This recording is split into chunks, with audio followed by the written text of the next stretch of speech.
Good morning, everyone, and welcome to this Euractiv online event, which is kindly supported by PKEE, the Polish Electricity Industry Association. Today's discussion on the European climate law is timely in more ways than one. First, the European Parliament is holding a debate on the topic this week with a view to adopting its position on the EU's objective of becoming the world's first climate neutral continent by 2050. But even more importantly, perhaps, the European Commission is now preparing to table new climate targets, not for 2050, but for 2030, which is around the corner. And with those targets, a whole raft of new measures will need to be adopted in every areas of the economy, ranging from agriculture to transport and, of course, energy. So what does this all mean for Europe's energy transition? How can the electricity sector, in particular, adapt on time to reach the 2030 targets? To discuss those issues today, I have the pleasure of welcoming a high-level panel of speakers. So let me introduce Clara Della Torre from the European Commission's DG Klima, Ville Niinisto, a Green MEP from Finland, Clotilde Armand, a Liberal MEP from Romania, who sits on the Parliament's Budget Committee, Matthias Buck from think tank Agora Energiewende, and Paweł Siosz, Vice President of PKEE. We're also expecting the Deputy Climate Minister of Poland to join us in a few minutes. He's being delayed a little bit, but he's going to give us a keynote speech when he joins, but we won't wait for him and go straight to the discussion while he is trying to join. So welcome to all of our panelists today. We'll start the conference with short opening statements from all the panelists, and then we'll move on to a Q&A session, which is also open to questions from the audience. To ask a question, just click on the Q&A button, which is at the bottom of your screen, and put your question in writing. I'll try and take as many of them as possible. I think that's all for me when it comes to the housekeeping rules.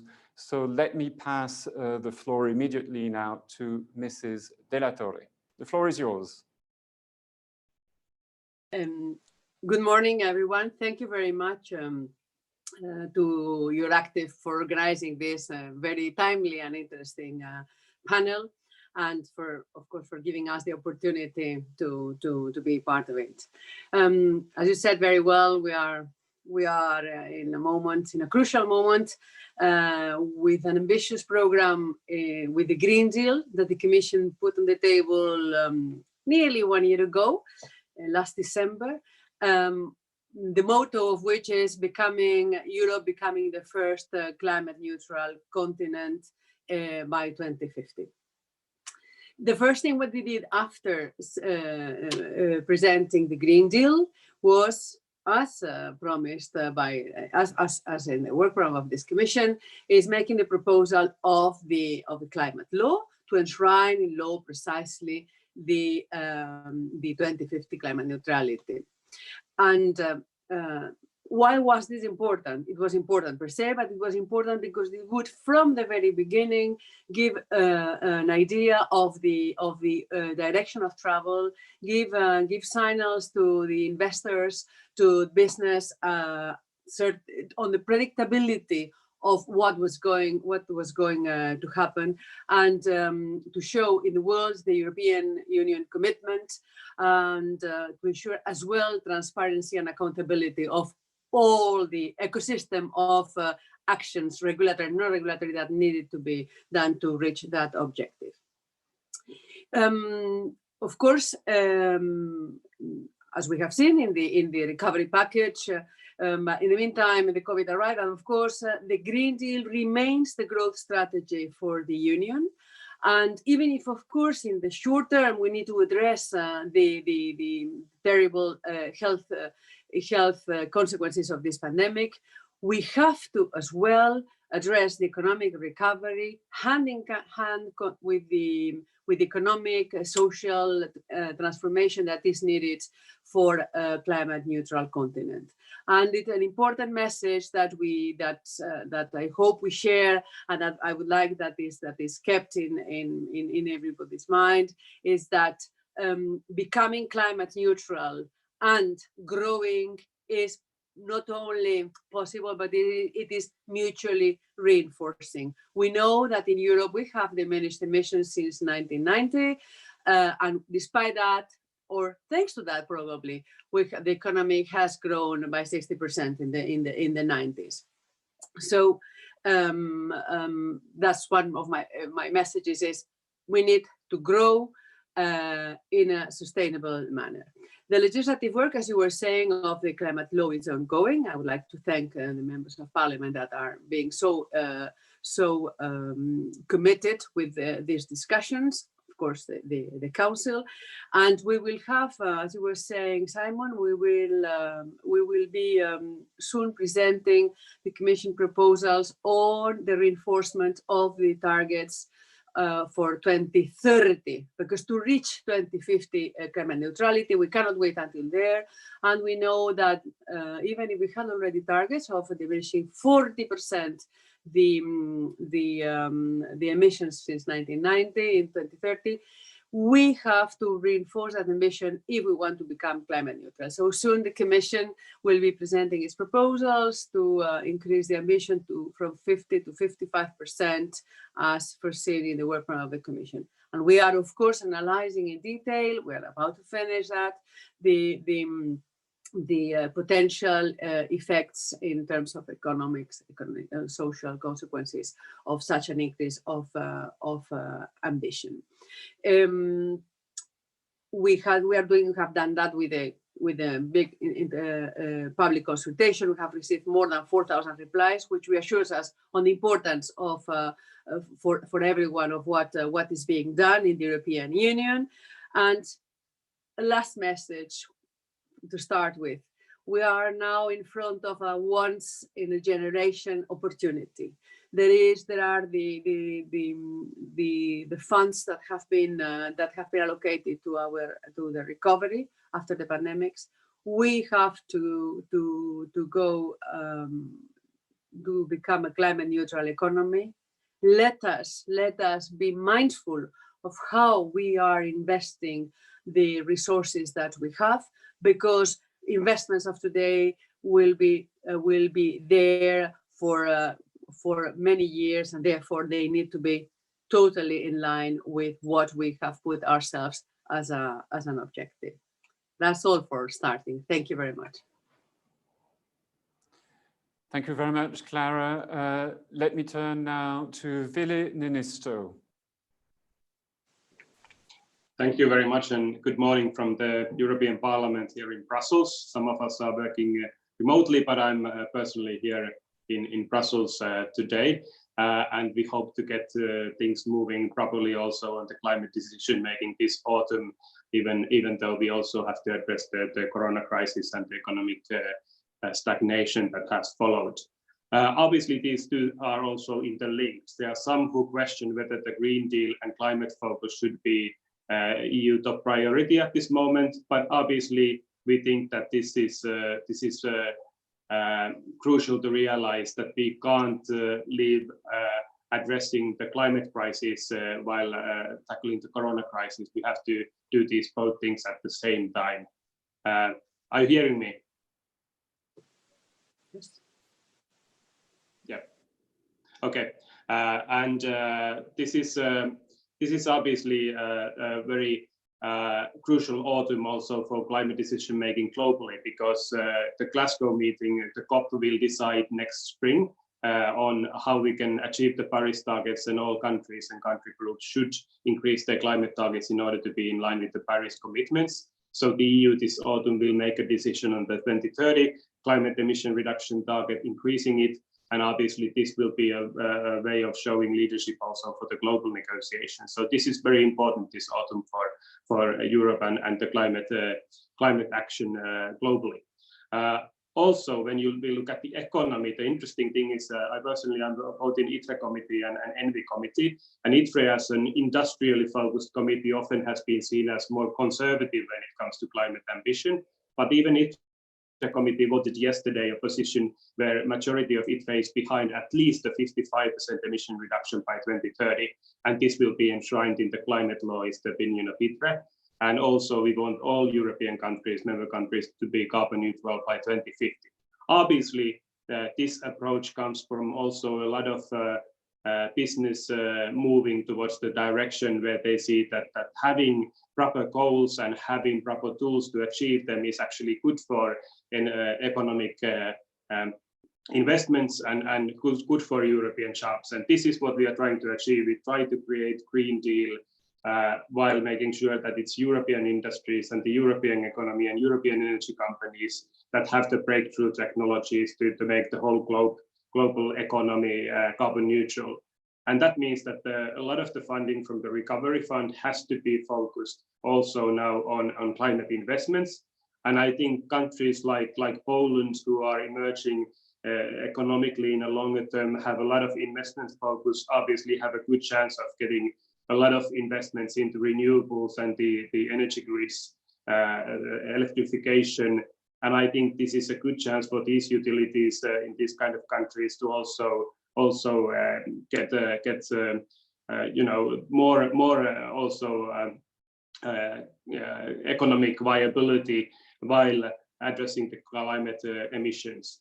On Friday, the ENVI committee will vote on the final proposal for the climate law to the session of the European Parliament, and I think it's very likely that we can get even a 65% emission reduction target by 2030 in the ENVI committee. So that will put pressure on the Council to at least go forward with their climate commitments, and then the negotiations will be decided between the parties this autumn. But there will be a lot of things happening. It's obvious. The question is just is that how we make sure that the economic flow of money that's going into the European economy and the climate commitments, they go hand in hand, and this is the big task for us in this autumn. Also, one additional point which is interesting is that we will most likely push also for carbon budgeting, which means that we will also have a target for 2050, how much carbon European economy can emit to the atmosphere while staying true to the Paris targets. So there will be also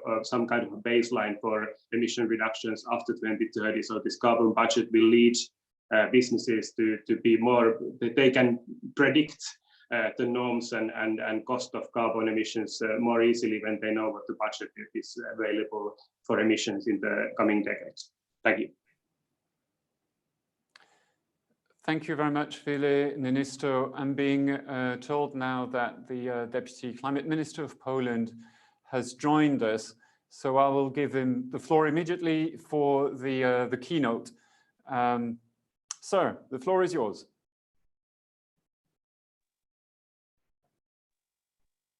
Yes, thank you very much, and I'm very sorry for being late. I don't want to disturb the whole discussion you were having. I heard only the end of the intervention of Mr. Niinisto, but it's a very important discussion we are having now on our climate ambition, and while we are seeing the discussions ongoing in the Parliament, the reflection in the Commission on our 2030 targets. We are, as you may have heard, we are also working in Poland on our plans how to transform our energy sector. We just presented this week our national energy policy, looking forward until 2040 to major changes we need to introduce in our energy system to transform it, relying on three main pillars. First of all, to ensure a just transition for all the regions that are most affected by this policy. You know, it is a very big challenge in Poland, given the number of people working in fossil fuel related industry and in mines, and we want to make sure that this transition is actually beneficial for all Polish citizens, for all the regions in Poland. And this is obviously a place where where there's a big role also for EU institutions to play. We know that when the Commission assessed the current 2030 target, you were already seeing very big differences in terms of the costs it represents for different member states. The cost, for instance, for Poland are twice the European average to reach the current 2030 target. For Bulgaria, it's 3 times the European average. For all the poorest member state, the burden of that transition is much heavier, and especially in times of crisis, we need to make sure that the policies we design will not create additional burdens for our poorest and most vulnerable citizens. And this is why we think also this issue of our ability to mobilize appropriate investments, to mobilize the financing, the resources that are needed to make that transformation happen should be a key element of the climate law. We have a bit of a tendency in the EU sometimes to focus very much on the figures of the targets and then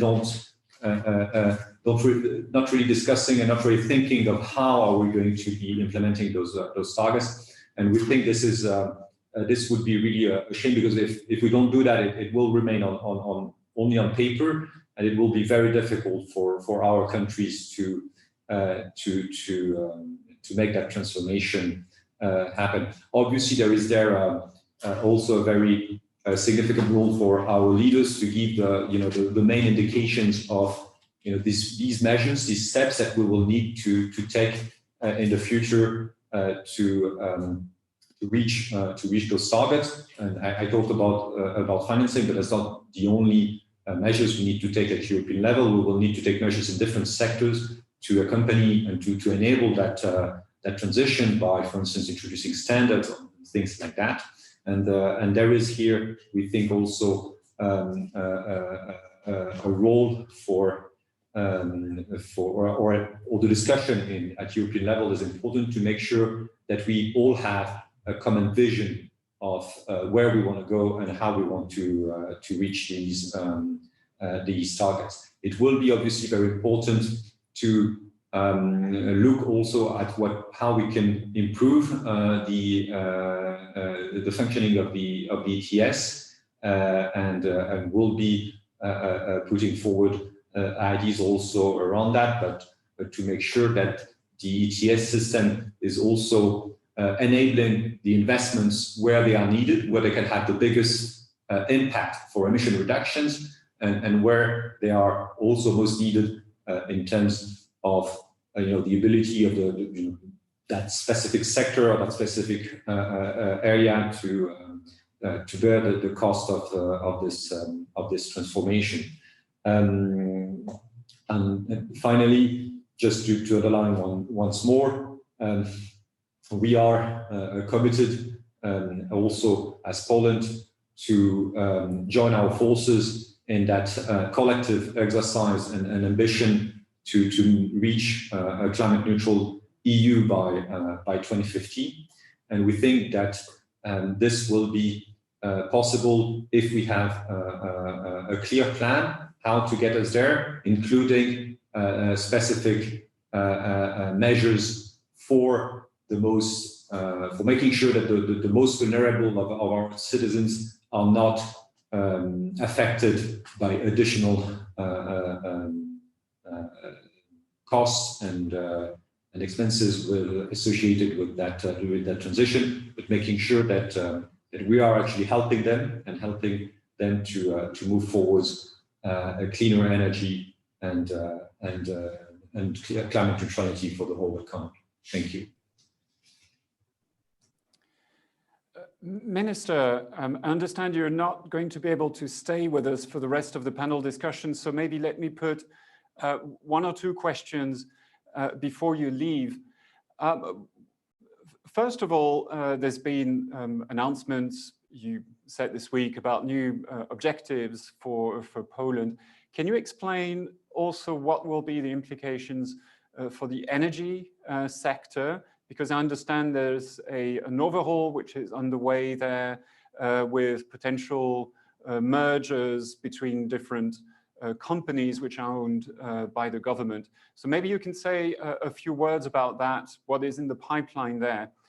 And another question, with the announcements that you've made this week, does that mean now that Poland will officially back the EU objective of climate neutrality by 2050?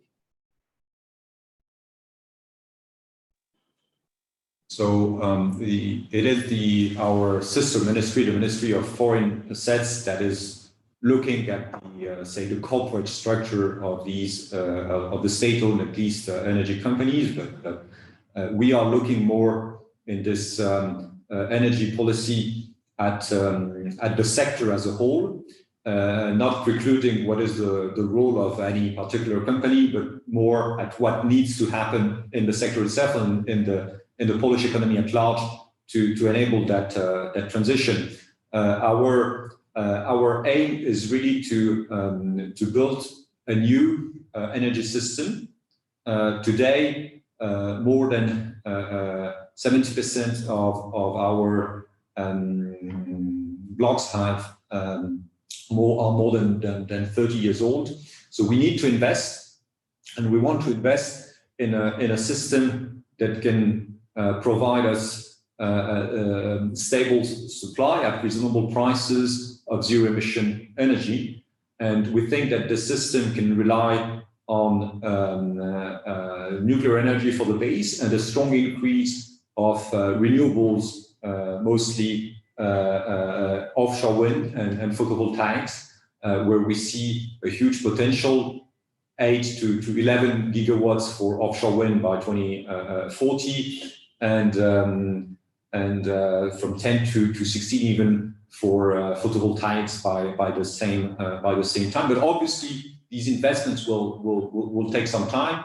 So we would hope to get to a position where we would have 1 in 3 megawatt hour produced in 2030 coming from renewables, and then to have by 2040 a whole second new zero-emission system of a comparable size of what we have today, that is around 40 gigawatt of installed capacity, and that would mean that we are really on track to make that that shift. And obviously, this is something that I mean, climate neutrality is something that we are committed to. We signed the Paris Agreement, and we have we were one of the first even to ratify the Paris Agreement before it even entered into force, and we decided to go for that objective also in our strategy, to lay the ground for the transformation of the entire Polish economy, and that will be our contribution to that common effort to make the EU climate neutral by 2050. Right. So I understand this is now a formal endorsement of the climate neutrality target, also at the Polish national level. Is that right? This climate, this national energy policy is being put forward by the climate ministry to be approved, hopefully in the coming weeks by the government. We're in the final stage of discussions, but we are definitely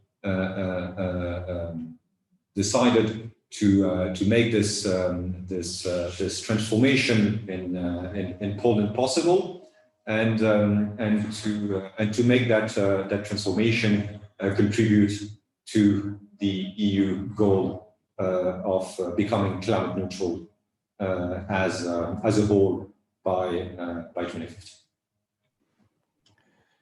Okay, thank you very much, Minister, for joining us today. I understand you're going to leave us, so thanks for your time. Thanks a lot. Let me turn now, and going back to the panel discussion that we had started before the keynote speech. We had just finished with Vele Ninisto. So let me turn now to Clotilde Armand, Liberal MEP from Romania. Clotilde, the floor is yours now for some introduction remarks. Thank you. Thank you. As we've just heard, the green transition will come at different costs for different member states. Our goal in the Green Deal is to avoid that those who pollute less pay for those who pollute more. I'm an MEP from Romania. Romania emits 6 tons of greenhouse gas per capita per year. For Germany and the Netherlands, for instance, the figure is roughly double, while for Luxembourg, it's more than 3 times higher. These figures actually reflect closely the differences in GDP per capita, hence in standards of living. Western Europe hosts more industrial sites, transport hubs. Their economic activity is more carbon intensive. They get more profit from carbon, and they should bear more of the transition costs. Eastern European member states were normally proposed to abandon their fossil fuel industry in order to invest in renewables, which is great. It sounds great. It is correct. But some member states simply cannot afford to go completely green overnight. They lack resources for new installations or replacement jobs for their thousands of energy workers. Such a brutal transition would mean diverting a disproportionate part of GDP away from education, from hospitals, or basic infrastructure towards photovoltaics made in China. Our public opinion wants this transition, but would find these sacrifices unfair, at least until we achieve economic convergence with the Western member states. Relatively poorer countries have always been greener than the richer ones. We have been greener because we have polluted less. And we want to become greener and greener. On many aspects, we are greener. In order to reach climate neutrality by 2050, we need financial solidarity based on pragmatism, but also on fairness. This is something that that we in the European Parliament were trying to achieve, including with this report on Sustainable Europe Investment Plan, a very important report for which I am shadow rapporteur. So as a conclusion, we are committed. We want to reach climate neutrality by 2050, but for this, it is normal. We need financial solidarity based on pragmatism, not on objectives coming top down, and also based on fairness. Thank you. Thank you very much, Clotilde. Let me turn now to Matthias Böck from Agora Energiewende. Matthias, the floor is yours. Good morning and welcome to all of you out there. Just a few points to kick off the debate from our side. We will present actually tomorrow in a webinar a new study that we have done on how Europe could achieve minus 55% greenhouse gas reductions by 2030. And in this report, of course, a major focus is also on issues of solidarity and how to share the burden of this additional effort.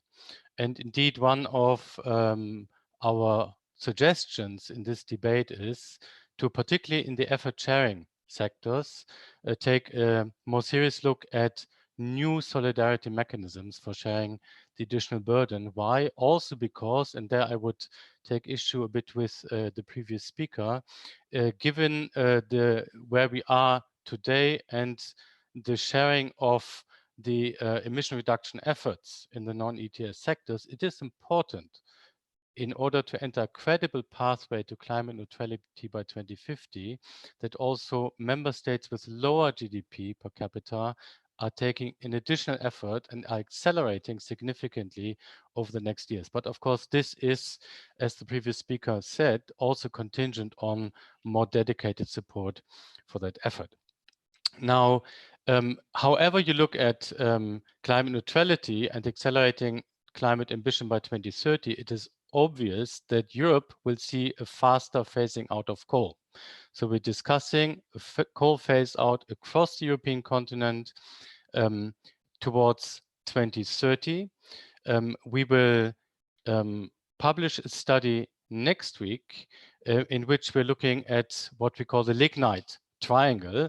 So the phasing out of lignite in Germany, Poland, and the Czech Republic as a region. Why? Because there's a high level of interconnectedness in the region. And given that the phasing out of lignite is at the heart of the coal phase out in Europe because of the very high emission of lignite, it is very important to look at this as a regional strategy.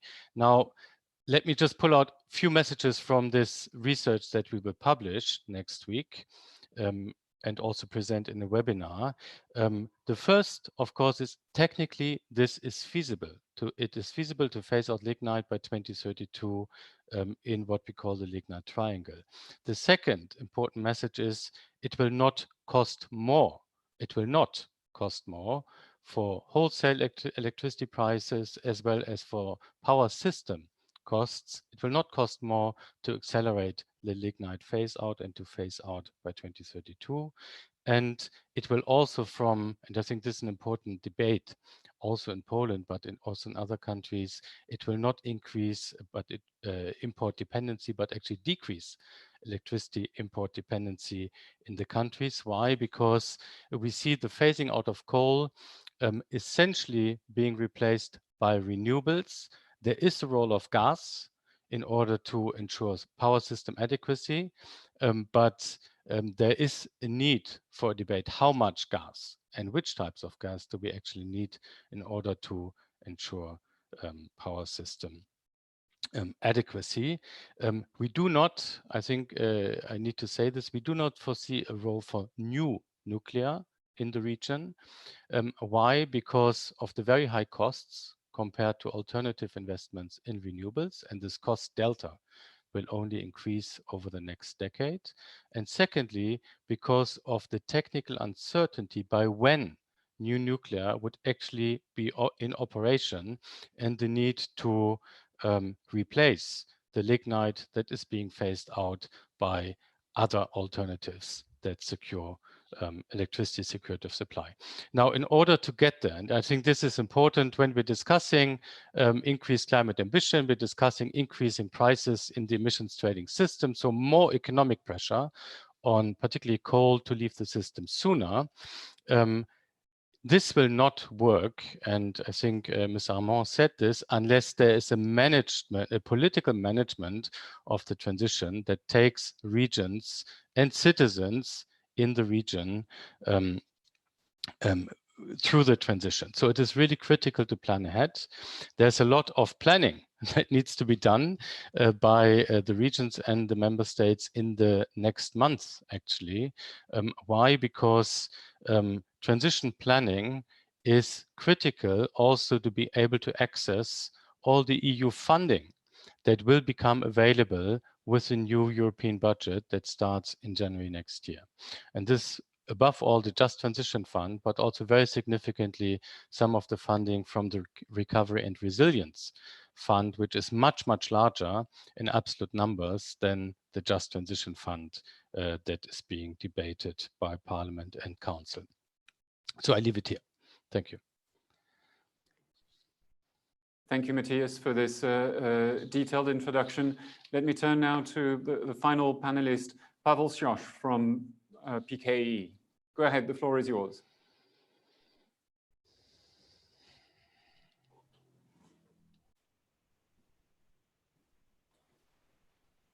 Do you hear me? Yes, we can hear you. Go ahead. Thank you. Thank you. Welcome, everybody. The main challenges ahead of us is how to deliver the EU goal of achieving climate neutrality while the starting points of the EU member states differ significantly. The principle of a just and fair energy transition must be the guidance in creating financial instruments supporting its implementation. For Poland, where more than 75% of energy mix is still coal-based, I mean coal and lignite, every possible increase in climate target needs to be mitigated by the robust financial support, compensating increased costs and accelerating the most important investments. PGE Capital Group, the biggest company in the Polish energy sector, is currently implementing the most ambitious investment programs in the field of renewable energy expansion, which include the construction of 2.5 gigawatts of capacity in offshore wind farms in the Baltic Sea by 2030, and the construction of 2.5 gigawatts of PV, photovoltaic installations capacity by 2030. And that's not our last word. The key growth projects impacting the reduction of emissivity of PGE include the investments in the new gas-fired CHP units, further development in offshore wind farms, as well as energy storage facilities. As seen by our investment portfolio, the current EU ETS scheme is robust enough to ensure economic incentives for the transition to low carbon power generation. It's very important that we do not need CO2 prices to reach over 70 euro per ton, as analysis shows might happen in the even a 55% emissions reduction scenario by 2030 to turn green. Our green transition is a fact. The total carbon cost for the entire Polish energy sector in the 55% emissions reduction scenario by 2030 will be 68.5 billion euro, 68.5 billion euro. Instead of turning green, there is a risk companies with a high share of coal-based generation fleet will turn bankrupt, leaving unaddressed social and environmental aspects. I think this should not be the outcome of the new climate law. For technical reasons, is it not possible to rely only on renewable energy sources in the next 10 years, especially when it comes to maintaining the security of supply? Therefore, natural gas should be the important element of energy transformation as an enabler of renewable energy sources integration. For the Polish energy sector, it is of utmost importance that solidarity mechanisms, such as the modernization fund and the solidarity pool under the EU ETS directive should be increased proportionally to the new climate targets. It is also necessary to effectively implement the Just Transition Fund to support the transformation of regions must bound to the lignite and hard coal sectors. If the transition is unmanaged, unjust, and the inconvenient concerns are brushed aside, social resistance and unrest is the kind of blowback the leaders will have to deal with. Thank you. Thank you, Pavel. We're now done with the initial round of statements, so let me jump in for the Q&A part of this session. We have about 45 minutes ahead of us. I will start maybe with a question to all of you about the 2030 climate objectives. It seems the European Commission is now preparing to move forward with a 55% reduction target for 2030. As you know, there's been a lot of speculation as to whether it should be 50 or 55. It seems the Commission is now going for 55. It's also what I'm hearing in the European Parliament. Now, can you maybe explain for us what the difference is between 50 and 55? What are the additional costs that this will represent? And maybe, Pavel Sjoš, you can maybe start with that. Thank you. As I said, the reaching indirect goal in 2030 on the level 55% is the cost for all Polish entire energy sector, more over than 68.5 billion euros. So when the indirect target will be bigger on the level 65%, we will need proportionally more measures from European funds like Modernization Fund and Just Transition Fund. So for now, we are preparing also in our biggest state companies, which belong to our energy and power sector, to reach the goal on the level 55%. So we will calculate what additionally costs we will have in the future, in next 10 years. So I understand you've already started planning for a 55% target. Now, can you explain maybe what this means in terms of the number of coal power plants, the additional coal power plants that will have to be taken offline because of that decision? Do you already have an idea? Have you made some sort of evaluation of this? No. Pavel Sjoš? No. Our position is that for we are ready with completely new strategy. Is completely according to new Polish energy policy. So, for example, we decided make green transition, and we have new investments, especially offshore wind farms on Baltic Sea. So we started this investments process with cooperation with West European partner, and also all the time we plan buy new onshore.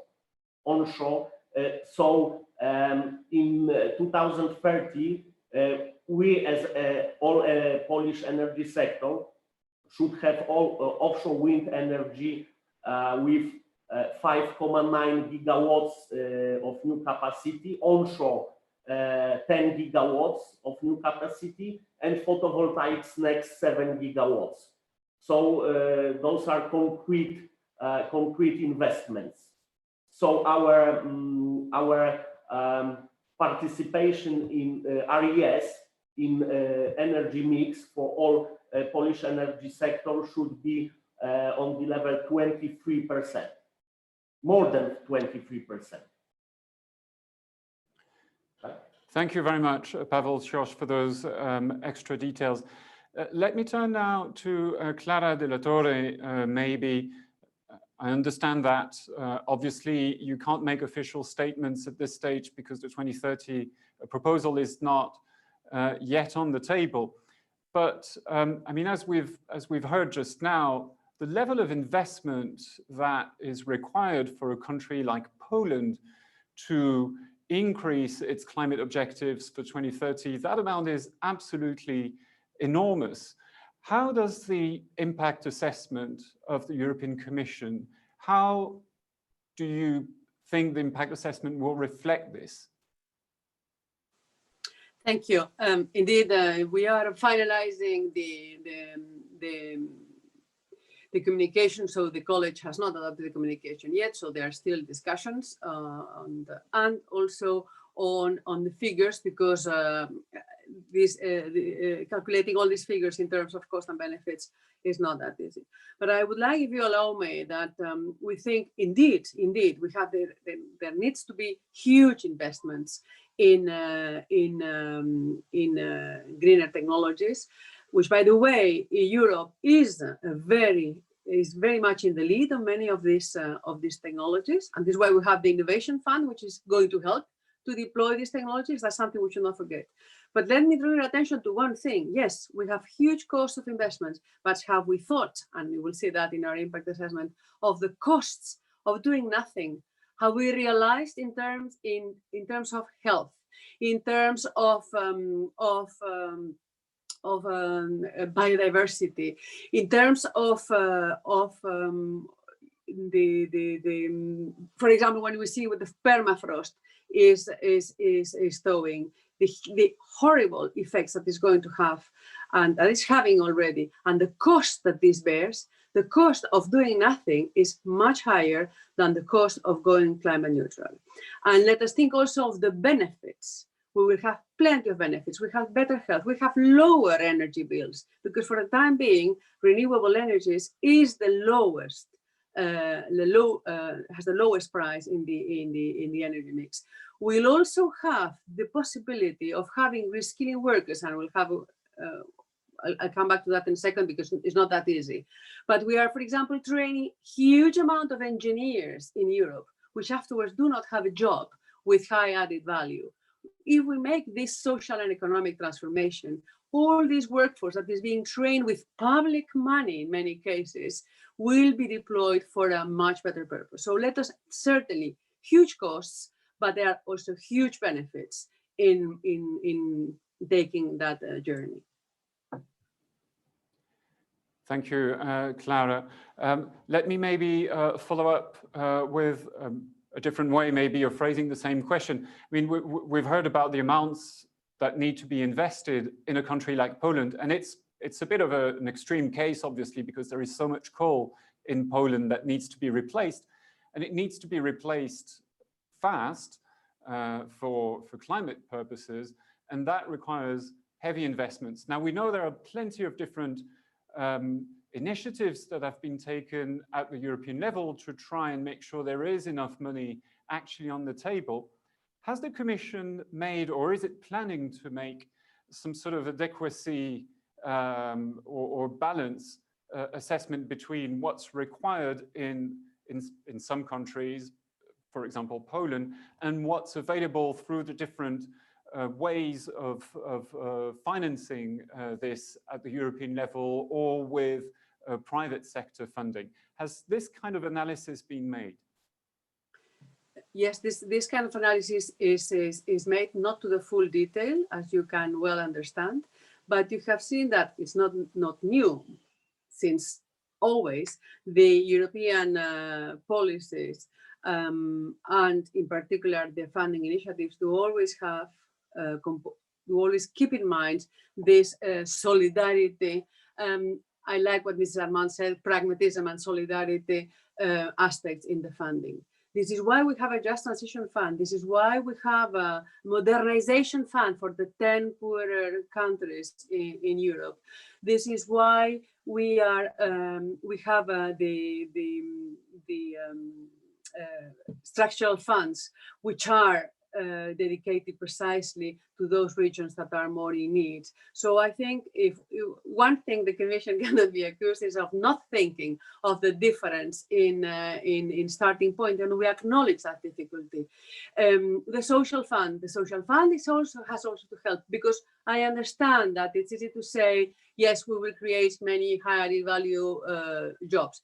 certainly, and this is absolutely true, but I can understand also the worry of those that will certainly be losing their jobs soon. This is why there are schemes to precisely recycle, reskill these parts of the population. And this is why it's important that investing in a sustainable future, in a greener future, has to go hand in hand with investing in education and investing in research and innovation. The climate challenge is not a challenge separate from the rest. The climate challenge is embedded in all the different policies of the Union, and the Commission is well aware of the differences and does its utmost in its proposals to reflect that. And I'm confident that the co-deciders, the Parliament and the Council, will keep that that element in the decisions. So let me turn to the other side of the decision-making machinery at the EU level. Clotilde Armand, you're in the Parliament's Budget Committee. Have you made an assessment of the funds which are available or will be available? Because obviously the fine detail of the budget negotiations are still ongoing. Have you identified a gap maybe between what's currently on the table and what countries need to do in order to reach the coming 2030 and 2050 objectives? Yes, we are doing this work, and this is actually the objective of the report on Sustainable Europe Investment Plan, where we are insisting very much on public-private partnership. The issue that we're facing are some of the issues that we're facing are the ones that have been mentioned. We have a very strong political will, and we have political decision makers who want to enforce very fast these objectives that we have, but this has to be synchronized with the private economic cycle, in the sense that there are already some investments which have been planned, and I will give you very specific examples in gas turbines to replace coal turbines, and which are a great progress, for instance, in achieving a better technical parameters for the environment, much better, with much lower emissions. But if suddenly the political will is to say we ban everything which is gas, when gas until now was planned in the transition period, but we want to go fast, so we say, okay, right now we don't want gas anymore. What about the private sector who had already planned for this? So it is very good that we have this strong political will, but this political will should be correlated with the investment cycles, should be correlated with the help that the private sector is ready to, and the money that they're ready to put on the table. If from one day to another, we change the rules of the game, we don't respect this transition period where some energies were admitted. I'm talking here, I'm just taking one example, which is gas, because there have been very strong discussions on that. Gas was admitted first as a transition energy, and now in taxonomy, they're saying, no, we don't want gas anymore. But wait, we will not be able to achieve all the investments that are needed if we don't take into account the current projects which are on the table, and we don't just throw them out from with ideological objectives which are not directly connected with the reality. I actually trust very much the Commission, because the Commission knows what is going on the field. We always need very strong political will. You can imagine that political will is absolutely necessary, but it shouldn't be, this political will shouldn't be correlated, so shouldn't be embedded in technical constraints which are not linked to what is happening on the field. We will achieve this, but not putting constraints which are actually not on the field, which cannot be met on the field. So I'm always saying political will is something good, and we have achieved that, but at the same time we need a lot of work on the field. The energy, the energy is not, the dynamism should not just be on political will, it should be as well on the work which has to be done on the field with technical assistance for the countries who need that technical assistance, and we need to win CO2 CO2 ton with CO2 ton. It will not just be we publish a law and things are being done. It doesn't work that way. So let's not frighten the private sector. Let's work with it on each investment, each region, each city, each factory. This is the work that needs to be done. Thank you, Clotilde Armand, for those remarks.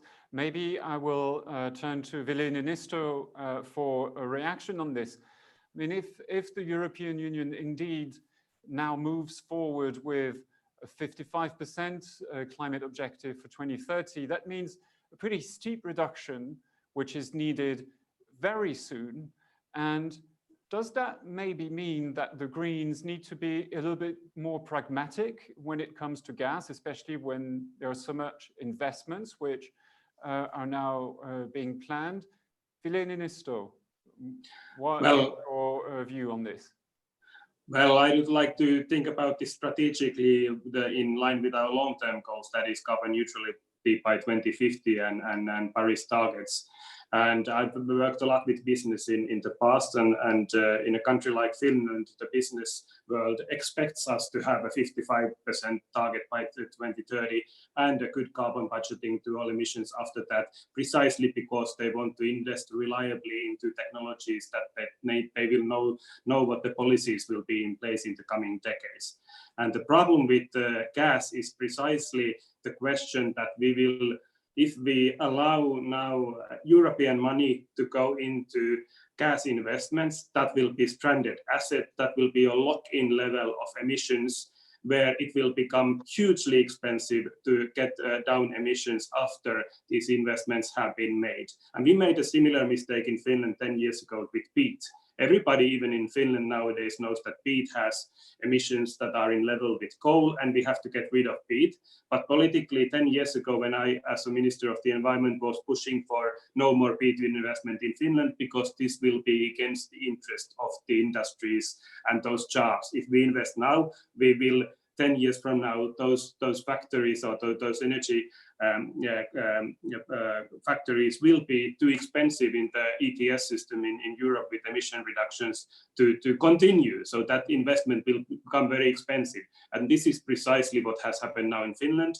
We will have to close down the peat factories early, which is a good thing to do, but they were stupid investments in the to begin with.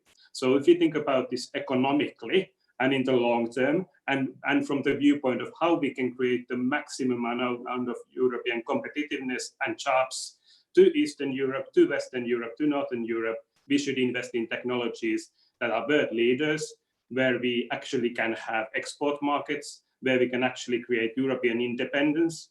Investing in gas is also a problem vis-a-vis our relationship with Russia, for example, because a lot of European gas comes from Russia, the gas we consume, I mean. So we should try to increase energy independence in Europe by investing heavily in sustainable renewables straight away. And I think hydrogen, the green gases, obviously, are a big part of this mix. And I very much support the kind of like new analysis of the Commission, that system integration, energy storage, thinking the whole package has to be here, not just, energy sector. You don't just turn the energy mix from what goes into the pipe, you change the whole dynamic. That is the big picture. And I would also like to add that carbon budgeting approach also should include a more modern way of thinking about burden sharing. I agree with a lot of the issues that the Polish utilities here raised and Clotilde also raised in practical terms. So we have to modernize also the burden sharing in the way that how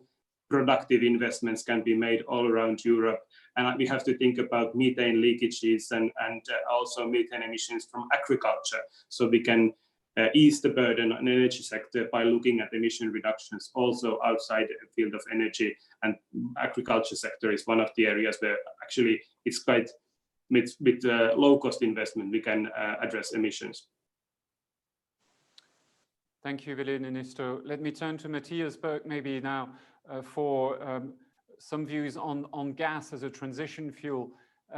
If indeed we need to cut emissions much more steeply now by 2030, does that actually make the case for gas stronger as a transition fuel? Or do you think Europe and countries like Poland can immediately leapfrog to renewables? Yes, thank you for the question.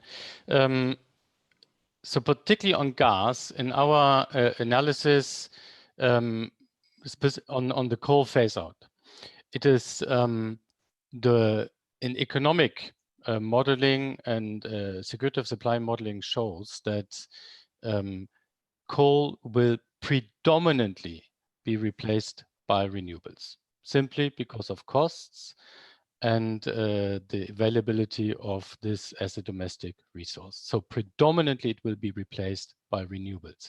So the narrative of fossil gas being the transition fuel from coal into clean energy future, this is a false narrative, to be very clear. From a power system adequacy perspective, it needs specific analysis in which regional circumstances, for instance, also because of heating being connected. In some cases, there is a need for continuous use of fossil gas for a period of time, and perhaps some very limited additional investment in backup gas capacity to ensure a power system adequacy. But to be very clear, the narrative that is still out there, fossil gas being the transition fuel, is a false narrative.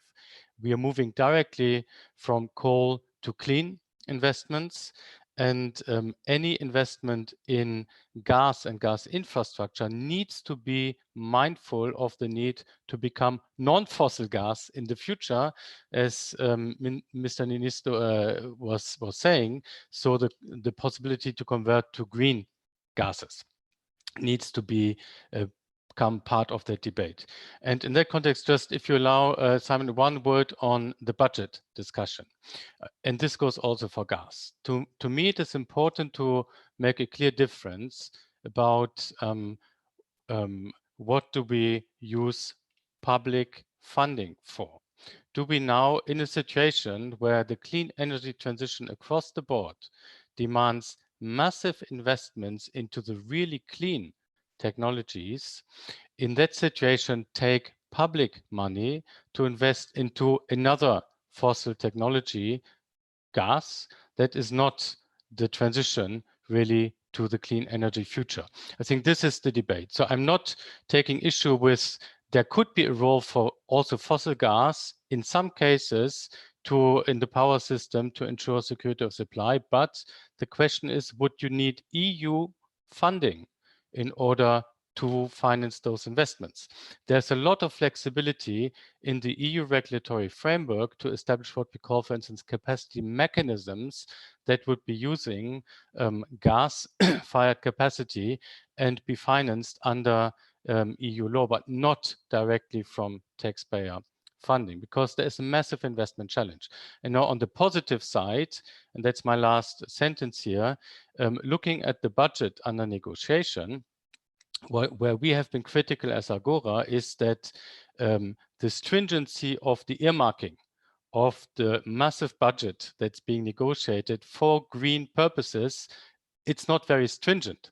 On the other hand side, the opportunities from a national perspective to really use the next European budget to front load a lot of the needed investments into the green transition, there are many, many opportunities in the budget. It's just not obligatory from a budgetary perspective at this moment in time, setting aside the 30% climate earmarking.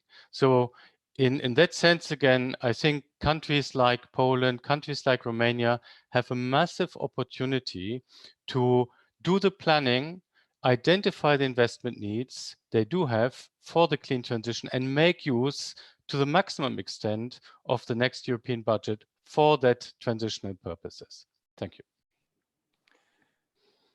Pavel Siosz, let me turn to you about this comment on gas. We heard Matthias Burke saying gas is not a solution. It shouldn't be seen as a transition fuel. There's a high risk that it ends up being a stranded asset, and therefore taxpayer money shouldn't be used for that. What is your reaction to this? Our point of view, the point of view of our sector is that in between 2030 and 2050, we need gas as a bridging fuel.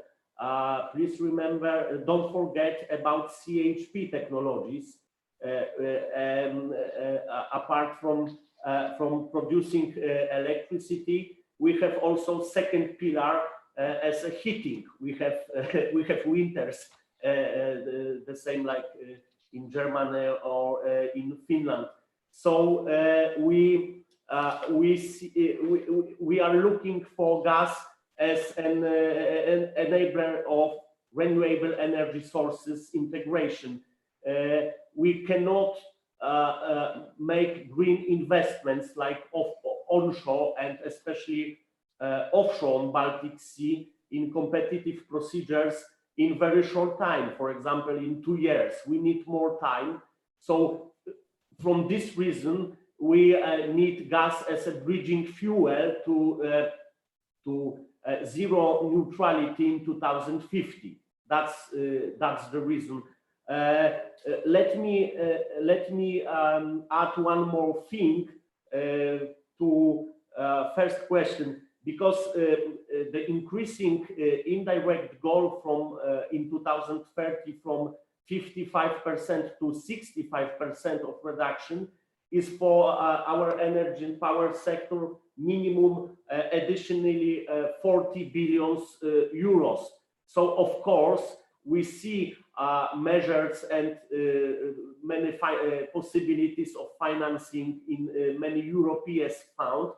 But for example, when we are looking for details, for example, details of the recovery and resilience facility as the first pillar of the next generation EU. So what do we see?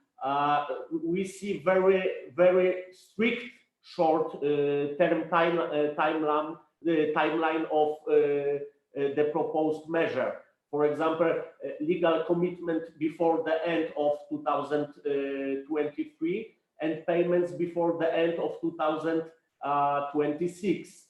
And for example, our investments, the most important investments in green transition in Poland, like offshore, need more time. So for this reason, we argue that for energy projects, the strict deadline should be relaxed to finance strategic investments such as offshore wind. So, that's our statement. Thank you. Thank you for that. And just a very quick follow-up. Matthias Burke was saying that taxpayer money shouldn't be used for gas as a bridging fuel. So do you think the private sector can cover that if at the end of the day there is no public money available? I think yes. And in our new updated and national energy policy, we can also see the gas investment in CHP and also plans for nuclear energy, but of course it will last more than 10 years. Yeah, thank you for that. Let me turn now to a couple of questions from the audience. There was one early on from Florie Gosselin from CEFIC, the Chemical Industry Sector Association. It's a question for Mrs. De La Torre about the effort sharing. So she says ETS sectors will have to go to zero emissions well before sectors which are not covered by the ETS. Now, with the increased 2030 target, she's asking whether DG Klima has considered a split of the effort between ETS and non-ETS sector, which is more fair than it is currently. Clara De La Torre, do you have maybe views to share on that?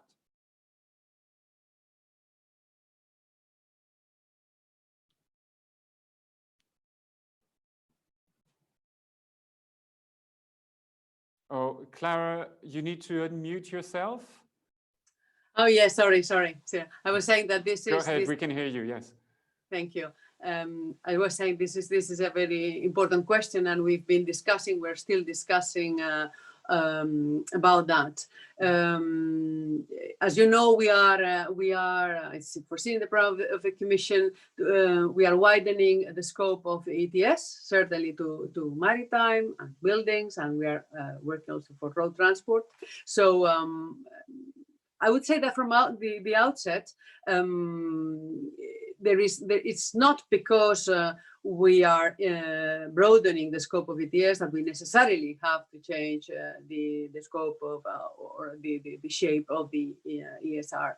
But I should have reminded ourselves from the beginning that once we have this assessment and the proposal on the target for 2030, during next year, in particular around June next year, we will be making the necessary amended proposals for the existing legislation, precisely to see how the different parts of the puzzle fit together. And we are in this moment doing detailed impact assessments of the different initiatives, of the different legislative acts, precisely to see how they can be fit better the 2030 increased ambition. So no a prioris. We are trying to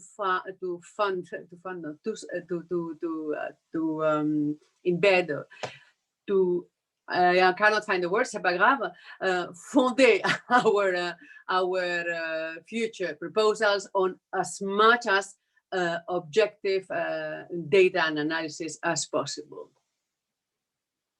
Thank you, Clara. I have no problem with French, by the way, so we can switch to that. Couldn't find a word.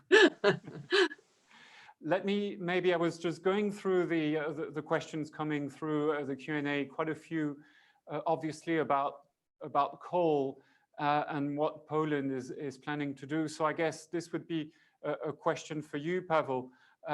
Is there now, as Poland now moves towards updating its energy strategy, we heard the minister talking earlier just now, is Poland now moving towards identifying a clear date for phasing out coal entirely? Pavel, is that something you think is now getting closer, and is there a date? Is that's a very delicate question. In our new strategy, now I'm in PGE Capital Group, the biggest company in Polish energy sector. We will show those dates, but I cannot speak about details now before official announcement of our new strategy. So yes, all European Commission, all European Union will see our dates, but of course dates of closing plants or mines based on lignite or hard-fired coal will be strictly connected with measures for affected regions like Bełchatów or Śląsk. So it have to last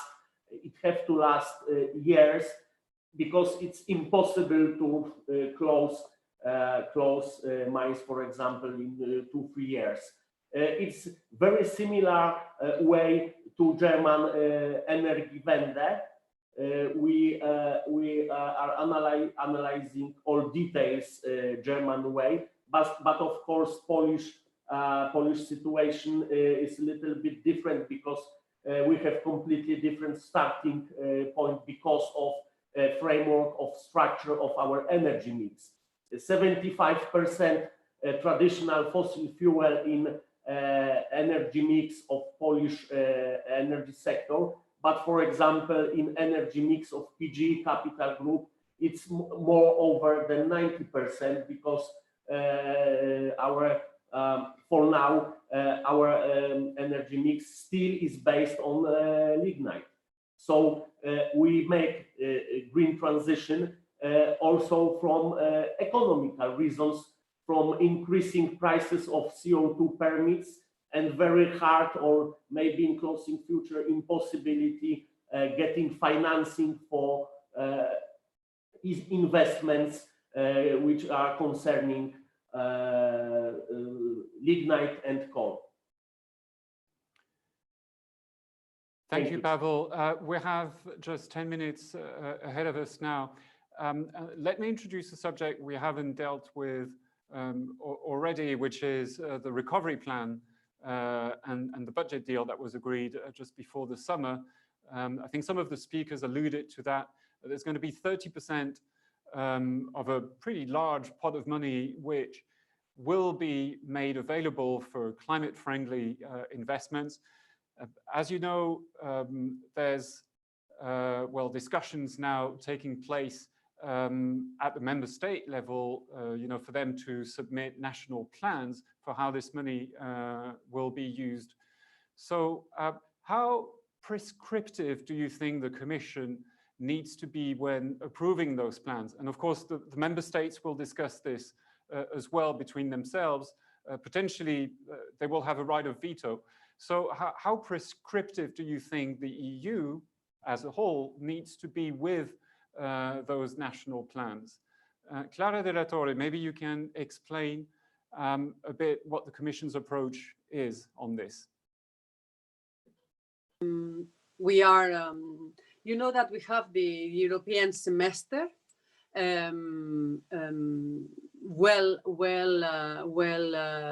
grounded in our economic cycle, which already has started embedding more explicitly sustainability questions. That's on one hand.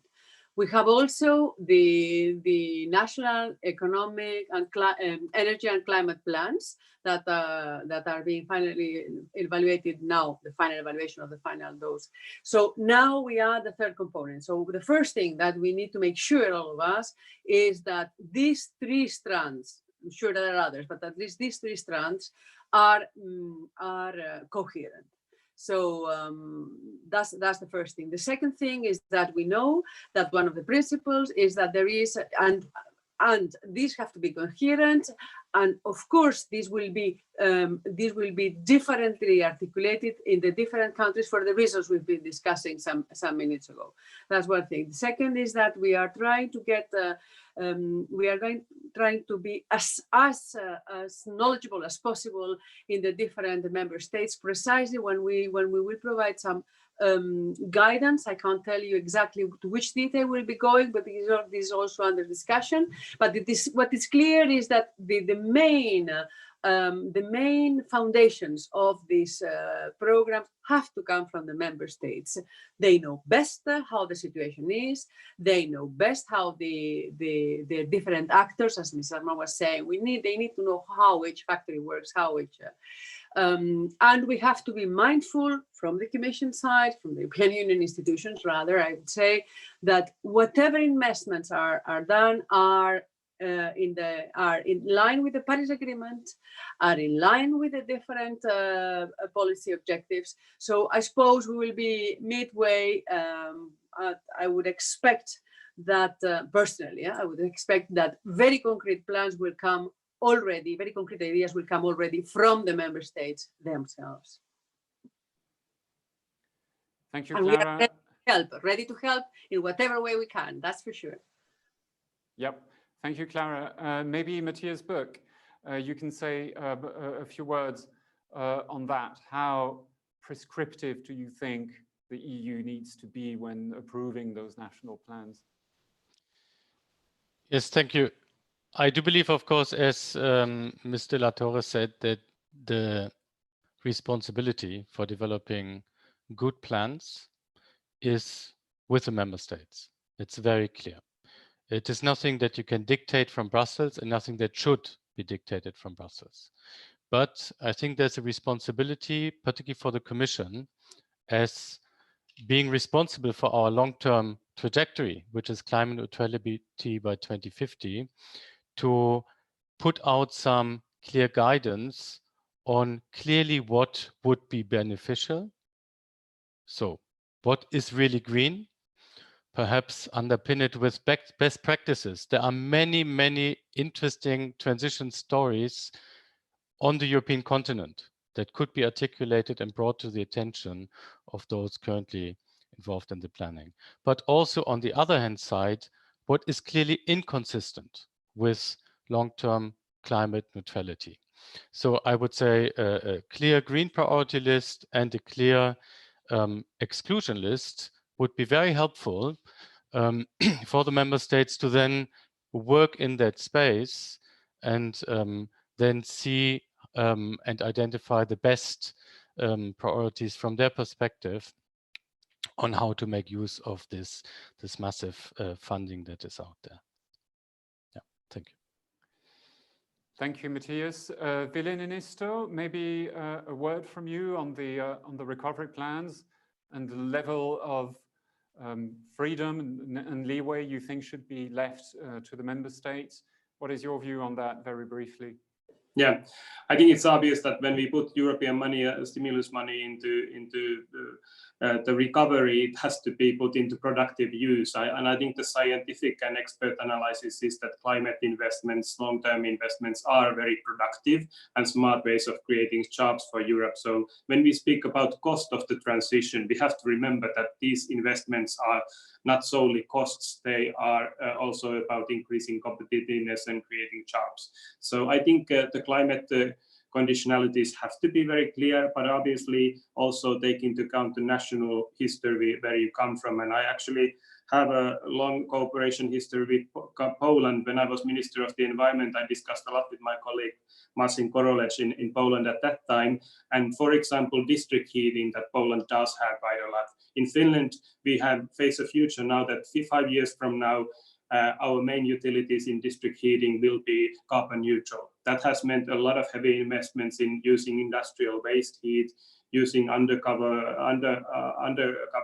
storage also to turn windmill cheap energy into heat. So it's a storage issue as well. And I think these kind of like combining national energy and climate plans with smart plan on how the climate portion of the recovery fund is going to implement it. It's crucial in order also to increase productivity. And here we have a lot of fantastic chances also for Eastern Europe.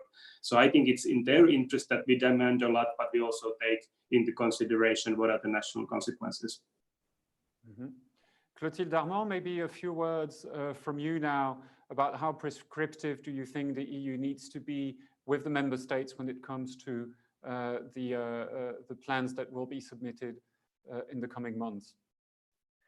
I just wanted to mention that, first of all, two-thirds of this money will be borrowed. So a country like Romania, like Poland, they will have to give back two-thirds of the money that they've received. It's not completely public funds. It's some of it are borrowed money. I myself, I really believe in pragmatism and in technical assistance.